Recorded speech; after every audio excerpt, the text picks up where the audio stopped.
The scrotum is ideally suited for evaluation by ultrasound because of its superficial location. We use high-frequency probes of 7.5 to 15 megahertz frequency, and these probes are typically linear or curvilinear transducers. This is a transverse view of the scrotum showing the right testicle adjacent to the left testicle. It's important when evaluating the scrotum to take an image showing the two testicles side by side for comparison of echogenicity and size. And then to take a longitudinal view of the testicle as well. And this is a longitudinal view of one of the testicles showing homogeneous echo texture throughout the testicular parenchyma. We also look for the epididymis when we evaluate the testicles and the scrotum. The epididymal head sits at the superior aspect of the testicle, and its echogenicity is similar to the testicular parenchyma itself. Now, the blood flow to the testicle comes via the testicular artery, and that artery provides a branch to the capsule of the testicle, which travels around the periphery of the testicle and gives branches into the parenchyma of the testicle that are called centripetal branches. So here's a diagram showing that the testicular artery extends to the scrotum, and then when it comes into the scrotum, it branches into that capsule or artery that travels at the periphery of the testicle and gives off those centripetal branches to provide blood flow into the testicular parenchyma. With Doppler, we can evaluate the blood flow to the testicle, and typically we will see the capsular artery more easily than the centripetal artery, so we'll see flow at the periphery of the testicle. We may see scattered flow within the testicle itself, which are portions of the centripetal arteries. Typically, we see minimal flow inside the epididymis, less than what's seen inside the testicle. So here we have a transverse view of the scrotum. We can see both testicles, and we see blood flow scattered throughout the testicular parenchyma. And on this longitudinal view, we can see up in this corner the capsular artery, as well as blood flow inside and scattered throughout the testicular parenchyma.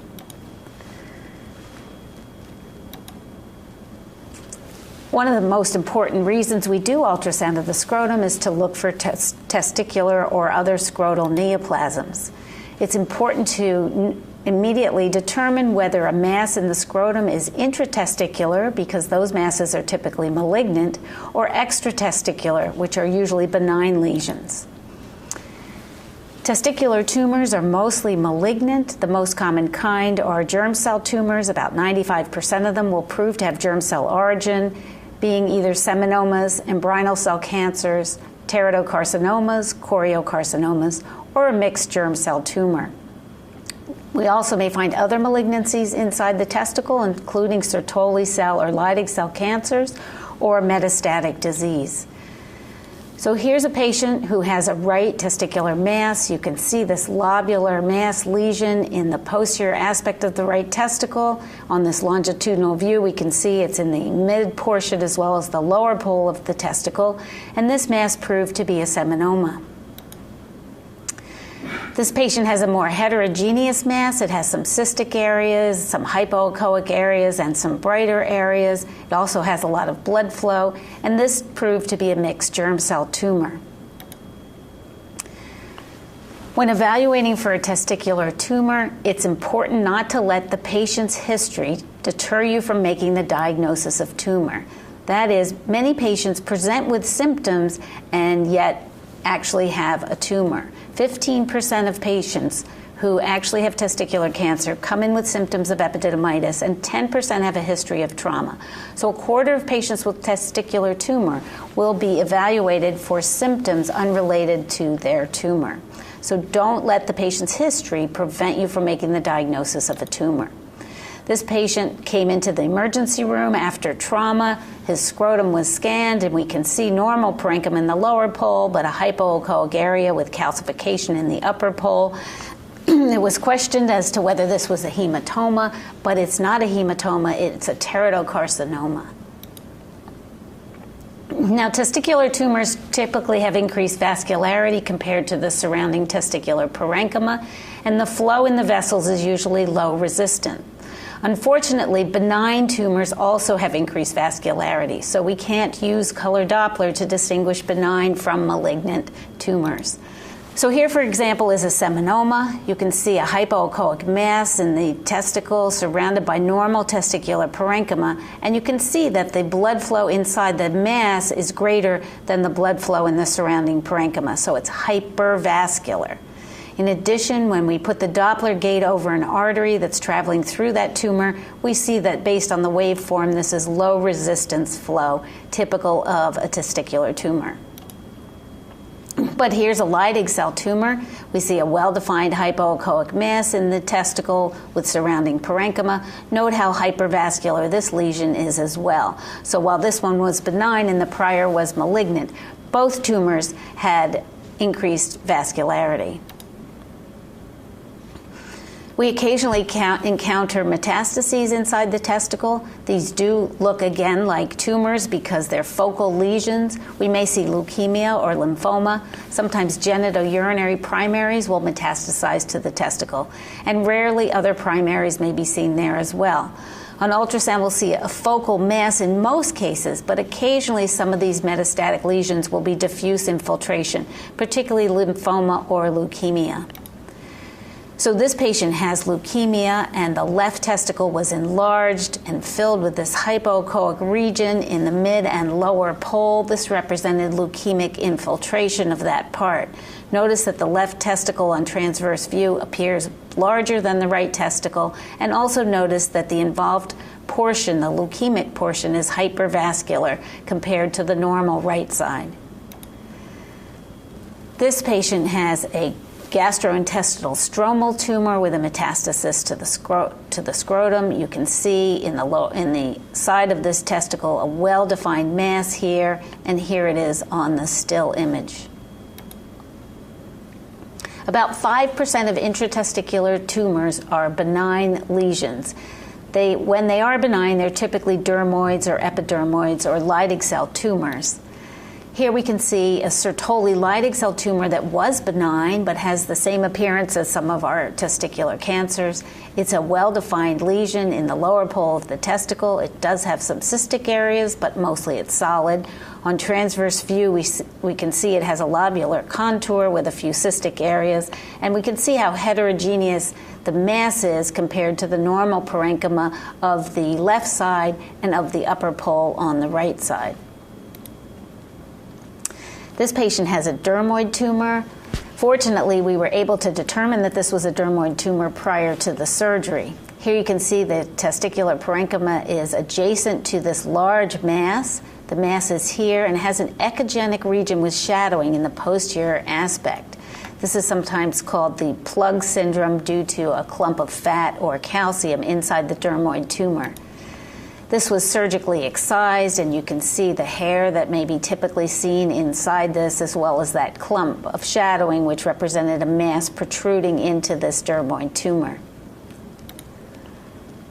An epidermoid tumor also may sometimes have a characteristic appearance, allowing us to make a diagnosis that the lesion is benign. Here you can see the typical swirling or onion skin pattern of this tumor. Well-defined lesion inside the testicle. This swirling pattern is typical for a benign epidermoid tumor. Now, besides looking at masses inside the testicle, we look at the testicle for other reasons, including to evaluate the testicular parenchyma. And one thing we might see is microlithiasis. Microlithiasis are tiny little calcifications scattered throughout the testicular parenchyma. The prevalence is about 9% with the current ultrasound technology that we have, and this prevalence has increased since a decade ago because our ultrasound transducers have improved.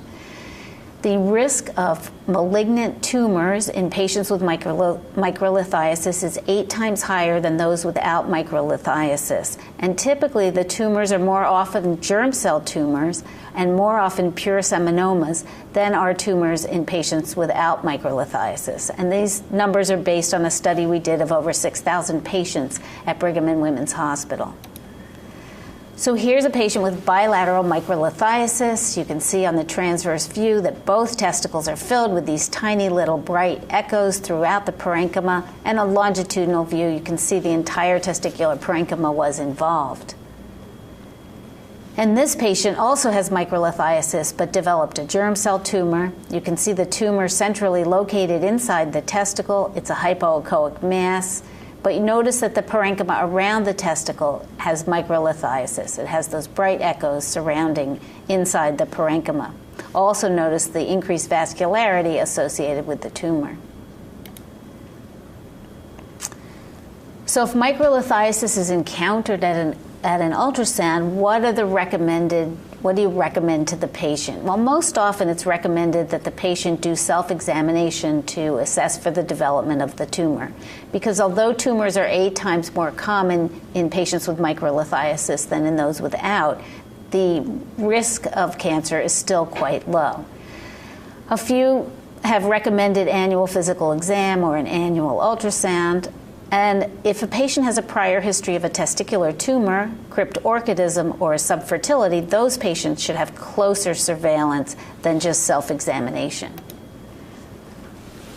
Now, sometimes we encounter other lesions in the testicle that are non-neoplastic. These could, for example, be granulomata from tuberculosis or sarcoidosis. Rarely, adrenal rest tumors will be found. Sometimes we'll see cysts.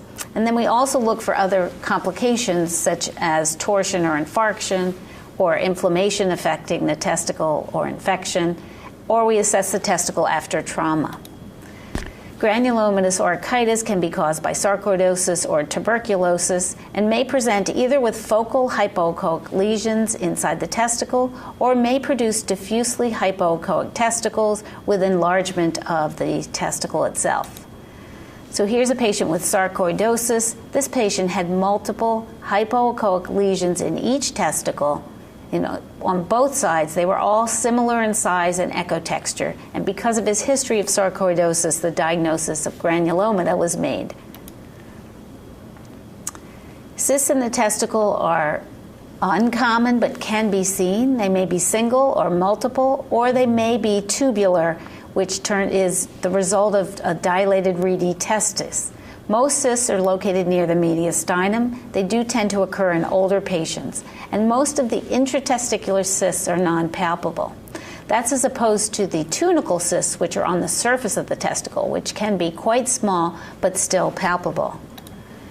So here's a patient with an intratesticular cyst. You can see it's an anechoic lesion with thin walls on longitudinal view, and here we see it on transverse view. Notice that it's right next to the mediastinum testis, which is the area of a slight increased echogenicity at the edge of the testicle, the site where the vessels and tubules enter and leave. This is the most common location for intratesticular cysts. This patient had dilated reedy testis. You can see this irregularly shaped clump of cystic areas. These are dilated tubules at the mediastinum of the testis. You can see it here and here. This is most commonly seen in older patients and very commonly associated with an epididymal head cyst, as we see here in this patient who has a very large epididymal head cyst. And this is thought to occur as a result of obstruction in the epididymis, leading to backup into the testicle with dilatation of the reedy testis. Now, the testicular parenchyma may suffer a vascular insult in one of two ways. It may undergo torsion, in which case the whole testicle is involved, or the patient may suffer a focal infarction. Testicular torsion occurs in those men who have a bell clapper deformity. That is, the bare area where the testicle is supposed to be anchored to the wall of the scrotum is narrow or small, allowing the testicle to swing on its stalk, obstructing its blood flow. The salvage rate after testicular torsion is related to the time since the beginning of the torsion. If the torsion is discovered and operated on in less than 6 hours, the salvageability of that testicle is excellent. From 6 to 24 hours, the salvageability declines, and after 24 hours, the salvageability of that testicle is quite poor. This is a patient who has a bell clapper deformity. You can see that there's a small hydrocele, that is fluid in the scrotum around the testicle, allowing us to see the entire bare area for this testicle. And you can see it's quite narrow. This is the only attachment of the testicle to the scrotal wall. So this could twist on itself, particularly in the presence of this hydrocele. With testicular torsion, we'll see absent blood flow in the testicle, and we may or may not see the twisted cord. So here's a patient who has acute testicular torsion. You can see that the right testicle is slightly hypoechoic compared to the left, and that with color Doppler, there's no flow inside this testicle. It's important when looking for blood flow inside the testicle to optimize the color scale for very slow flow, which we've done here, setting it at 2 to -2 centimeters per second. And still we can identify no flow in the right testicle, whereas we see good flow in the left. After 4 hours, the testicle becomes enlarged and edematous. It may have decreased echogenicity. The echogenicity may become heterogeneous. We'll still have no blood flow inside the testicle. We also may see thickening of the epididymis or the knot of the twisted cord with the epididymis, and a hydrocele may develop after 4 hours. So this patient has acute torsion. Here you can see the left testicle is smaller than the right testicle. You can see blood flow inside the left testicle and no blood flow whatsoever in the right. Also notice that the right testicle has homogeneous echo texture but is slightly darker than the left, and it's increased in size compared to the left. After 24 hours, we have what's called mistorsion. That is, the torsion has blocked the blood flow to the testicle for more than a day. On ultrasound, we'll still see no flow inside the testicle, but we may now see thickening of the scrotal wall and increased blood flow in the scrotal wall. The changes in the testicle will continue. It may be enlarged or edematous. There may be hypoechogenicity or heterogeneity. The epididymis will still be thickened, and a hydrocele is likely to be present. So here's a patient with a mistorsion. Notice the nice normal left testicle with a thin scrotal wall. Here is the right testicle. It's hypoechoic, heterogeneous, and there's marked thickening of the scrotal wall as well as increased blood flow in the scrotal wall, but no blood flow inside the testicle itself. Now, occasionally patients suffer a focal infarction. Nobody knows exactly how this occurs, but it does tend to be in older patients. And these patients present with acute pain. And what we'll see is either a wedge-shaped hypoechoic area at the periphery of the testicle, or we might just see a complex intratesticular mass. These masses are indistinguishable from tumors. So here's a patient who has an infarction. This patient did present with pain. We see a focal lesion at the periphery of the testicle. It's well defined. It looks like a mass. The only thing about this mass is it doesn't have any blood flow, whereas the testicular parenchyma does. This was still concerning for malignancy, and so they did remove it, and pathology showed a focal infarction of this part of the testicle. This patient presented with pain and had peripheral lesions, as we see here and here. You can see them again on this view, and you can see there's no blood flow to them.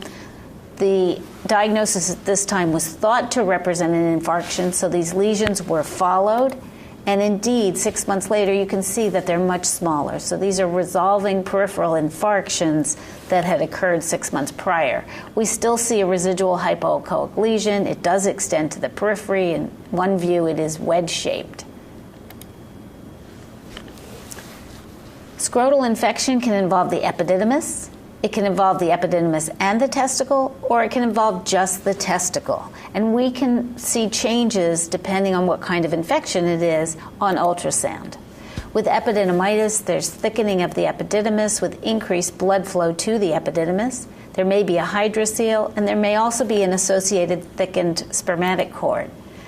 So here we have a patient with epididymitis. You can see that the epididymis sits above the superior pole of the testicle, and in this case has a lot of blood flow. You'll recall I mentioned at the beginning that we typically do not see much blood flow in the epididymis in a normal patient. But when the epididymis becomes inflamed with epididymitis, the blood flow does increase. On this clip through the scrotum, we can see thickening of the epididymis here as well as a hydrocele. Now this patient went on to develop an abscess, which we see here.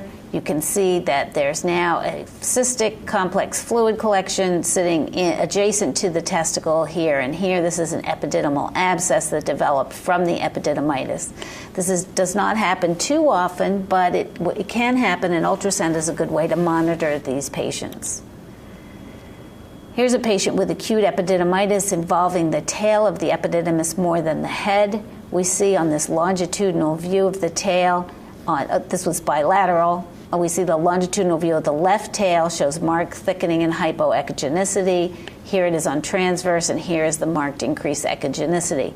In addition, the right was involved as well with the tail, so this is a longitudinal view of the right testicle showing thickening of the epididymal tail. Some infections start in the epididymis and affect the testicle as well, becoming epididymo-orchitis. In these cases, you have all the findings of epididymitis, but you also have abnormalities inside the testicle. You will see a hypoechoic area in the testicle, typically at the periphery, typically in the region of the involved portion of the epididymis. There will be increased blood flow to the testicle as well as the epididymis, and the spermatic cord will be thickened.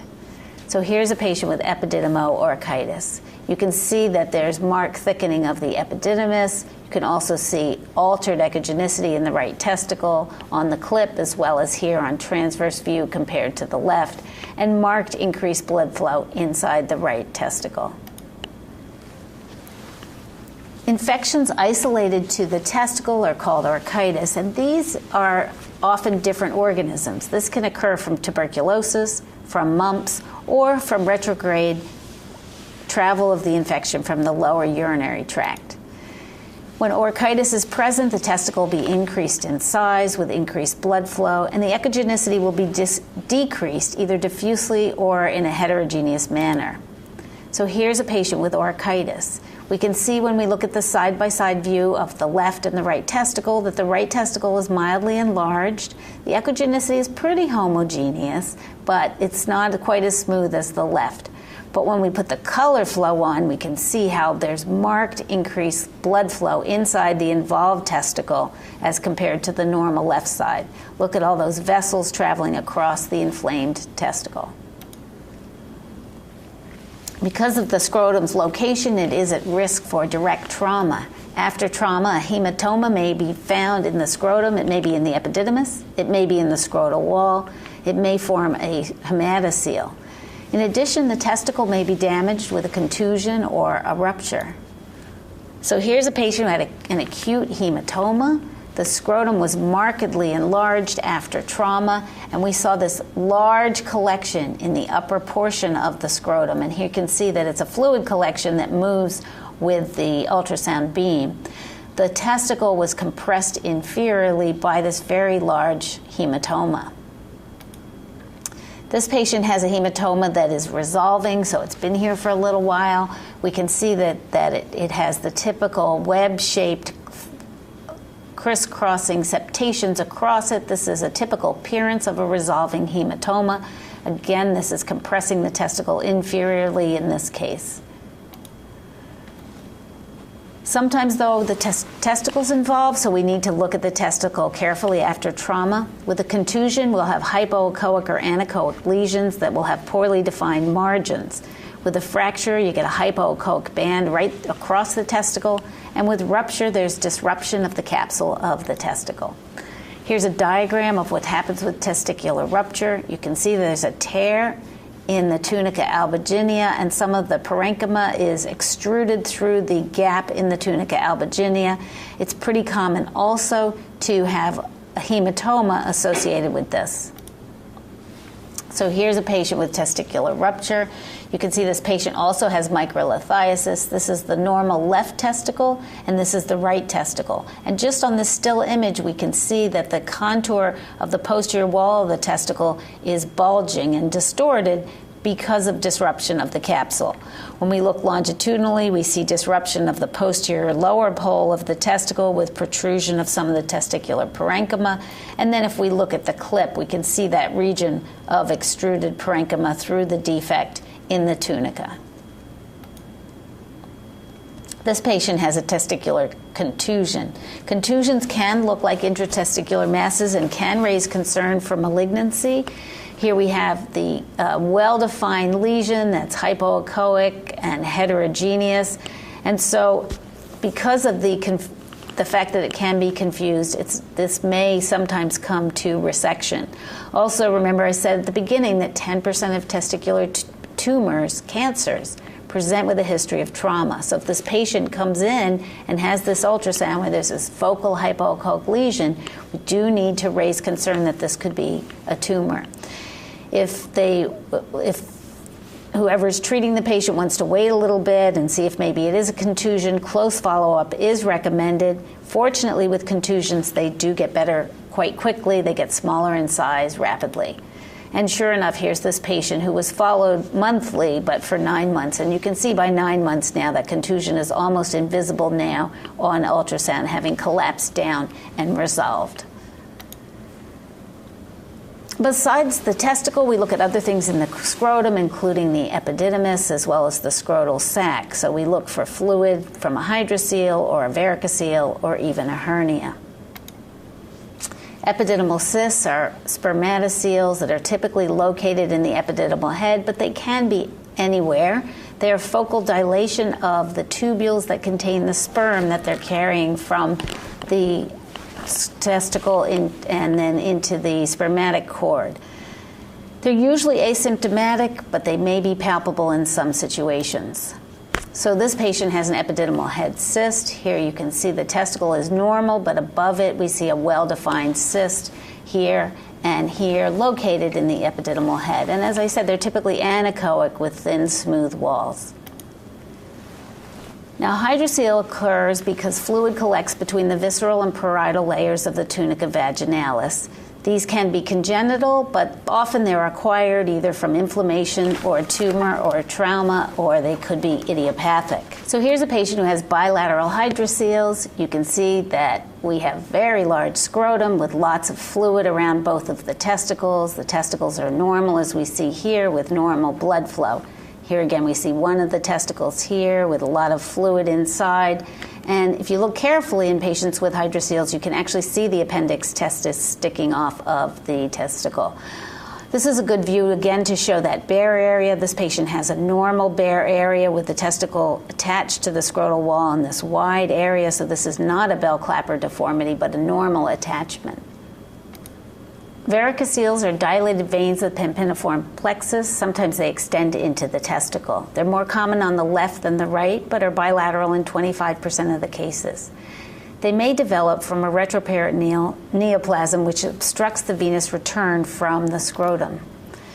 The pampiniform plexus is the plexus of veins around the spermatic cord extending down into the scrotum. You'll notice that these veins drain into the testicular vein, and on the left side the testicular vein drains into the left renal vein, whereas on the right side the testicular vein drains into the inferior vena cava. This is why, if there's a retroperitoneal tumor, you may have a varicocele, because that tumor may compress the testicular vein, leading to backup of blood inside the scrotum, causing a varicocele. The ultrasound findings in a varicocele are serpiginous tubular vessels in the scrotal wall. The diameter of these vessels is 2 millimeters or more, and we may see slow flow either with the grayscale or with color Doppler. So here's a patient with a varicocele. You can see that there are tubular vessels in the scrotal wall. Here, this one is measured or pointed to with an arrow. On the two-dimensional image, you can see flow inside these veins. It's very slow flow, so that you can just see it with the real time. And here we see flow that's been elicited by a Valsalva maneuver inside with color Doppler. And here's another one. We can see that there are lots of serpiginous vessels, but on the color flow, we don't really see that this is flowing because it's so slow that the color cannot pick up the flow. But if we just look at the grayscale, we can see these tons of serpiginous vessels with lots of venous flow inside them.